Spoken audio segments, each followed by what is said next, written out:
I watched people in my life, they bragged about how much money they made doing tree work or doing carpentry work or anything, but then they'd go out and get drunk, and they didn't want authority. What it comes down to, they hated authority. They didn't want steady work. They wanted like get rich quick schemes, And I looked at them. I looked at different ones. And I looked at the pattern, and I saw their end result. They always ended up an alcoholic or drug head, drug addict, and they ended up in the hospital with some kind of something, whatever it was, whatever they call it, yellow, where they get yellow skin and stuff like that. And I just saw them deteriorate fast. In other words, they were trying to get it all right now instead of over a period of time. Think about longevity, They didn't think about longevity. They just wanted it now, whatever it was. And it's really sad because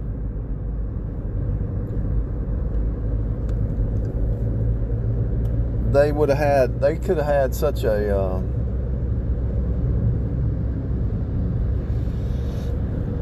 a prosperous life if they would have just done things just a tad bit different, just tweaked it a little bit different. But their pride, the pride of man destroys man. The pride of mankind destroys him, man or woman, their pride.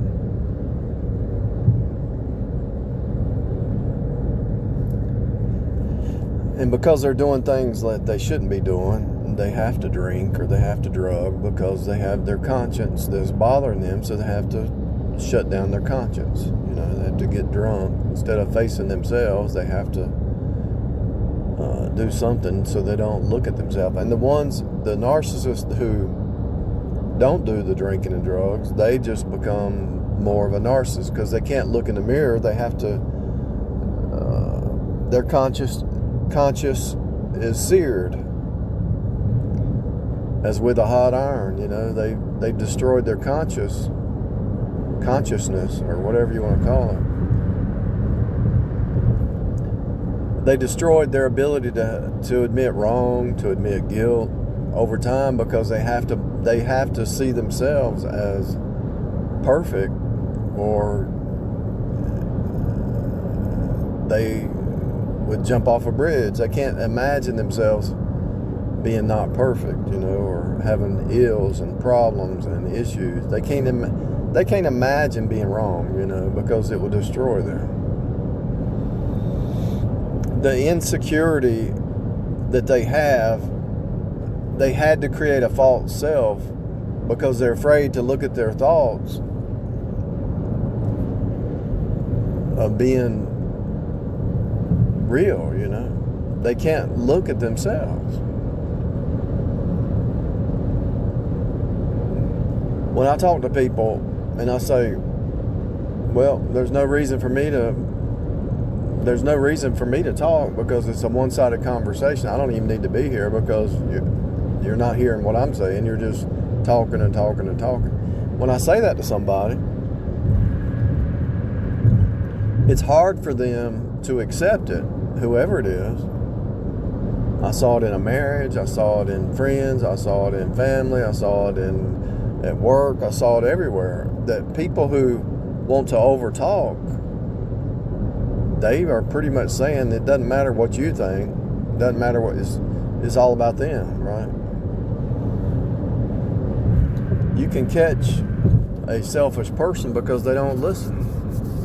They think they already have all the answers. They've heard it all, seen it all, done it all, and they don't learn from anybody else.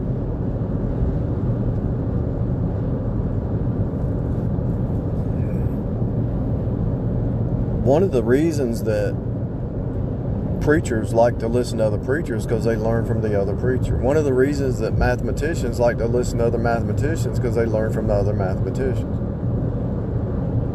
One of the reasons why narcissist psychologists, the ones who teach about narcissism, the reason they listen to others is because they learn from others. Eventually get to 0 point source code knowledge, and you've pretty much heard it. You might have heard it in a different way, but you've heard it somewhere. Doesn't mean you're still not learning. You just start to have more of an exponential growth, and you still start to have like pattern recognition, and you see the patterns just like body language.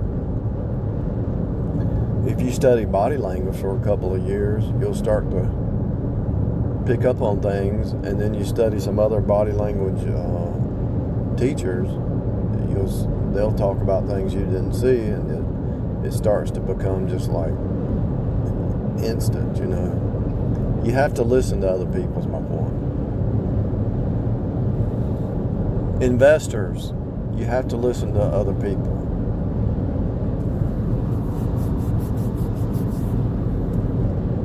Somebody might really get good on one topic. They might get good at one topic, one discipline, if you want to call it that. But they can listen to somebody cross-discipline, and that other discipline that they didn't really study, it might teach them.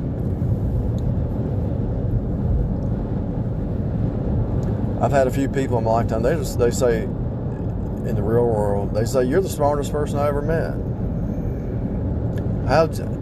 One of them asked my mom one time, how did he get so smart? And it's not about smart, it's about cross-discipline. I've studied a lot of different subjects in my lifetime, and I listened to a lot of different people. When I was studying the Bible a lot early on, and I was studying all the different religions, I was listening to Louis Farrakhan.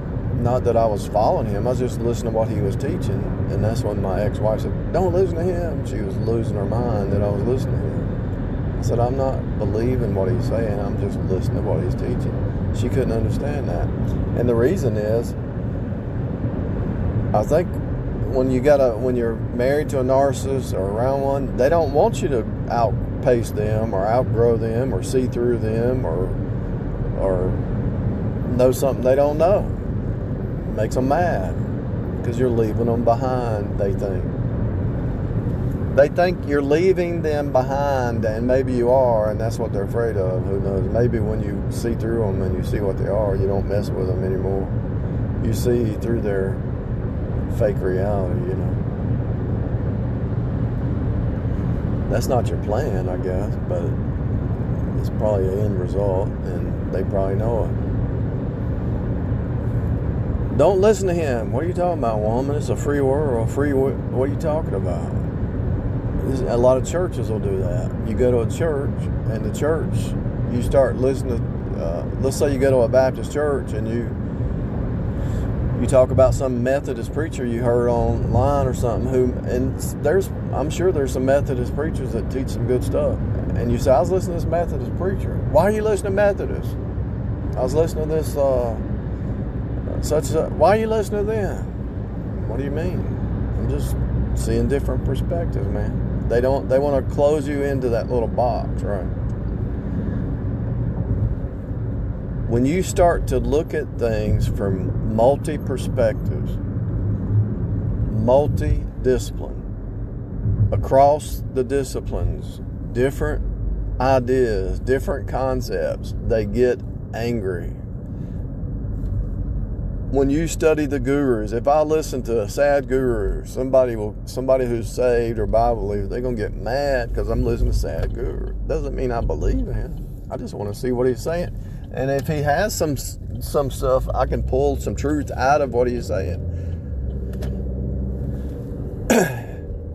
He's a hell-bound sinner. I know that. He's going to burn in hell unless he runs to Jesus. He thinks he's a God.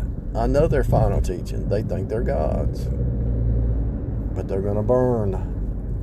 And they can't stand somebody says absolute truth that you're going to burn. I know what they teach. And I know about the ones that say, you can manifest. The spiritual gurus, all they care about is 3D, manifest in 3D. Well, as a saved person, we already own it all. We already have it all. I mean, I don't need to manifest because I already own it all. I already have it all. So I know how these box thinkers think. They don't want you to think outside the box, but how are they going to grow? You need to be pushed and pulled and stretched in order to grow. You got to be pushed and pulled and stretched and cut and turned and all that stuff.